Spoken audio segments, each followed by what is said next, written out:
দেখছেন ASR news. বুধবার সকাল 10টা থেকে 1টা পর্যন্ত টানা 3 ঘন্টা রেজিনগর বিধানসভার বিভিন্ন এলাকায় আর্সেনিক মুক্ত পানীয় জল ও নতুন রাস্তার শিলান্যাস করলেন সাংসদ তথা বিরোধী দলনেতা অধীর চৌধুরী।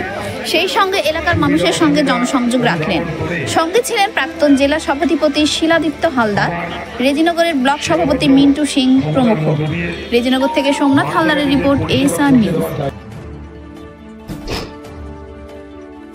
যে প্রোগ্রামটা ছিল সেটা মূলত বিভিন্ন প্রত্যেকটা অঞ্চলে একটা করে পরিশোধীয় জলের প্রকল্পের ব্যবস্থা করেছিলেন, দু একটা রাস্তাও দিয়েছিলেন।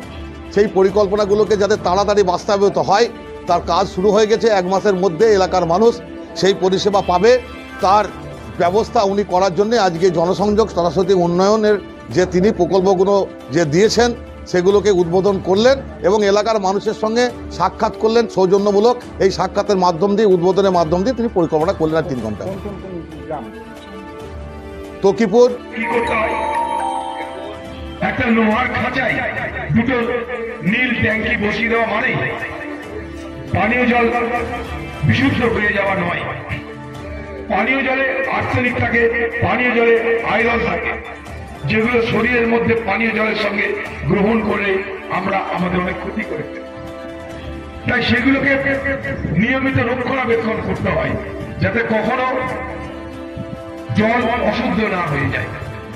সেইটা করতে গেলে কি করতে হয়, নানা উপাদান সেখানে মেশাতে হয় নির্দিষ্ট সময়ের ব্যবধানে, সেখানে ফিল্টার লাগাতে হয় নির্দিষ্ট সময় অন্তর। সেই কাজটা আমরা 1 থেকে 1.5 বছর দেখভাল করি।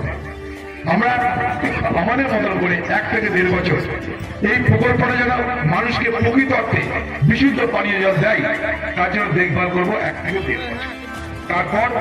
তারপর হয় মাদ্রাসা কমিটি, নয় মসজিদ কমিটি, নয় মন্দির কমিটি, কেউ ভালো কিংবা এলাকার যুব সংগঠন, তাদের কোনো ক্লাব, কোনো স্বেচ্ছাসেবী সংগঠন, যে ভালো তারা এটা দায়িত্ব নেবে রক্ষণাবেক্ষণ। কি করে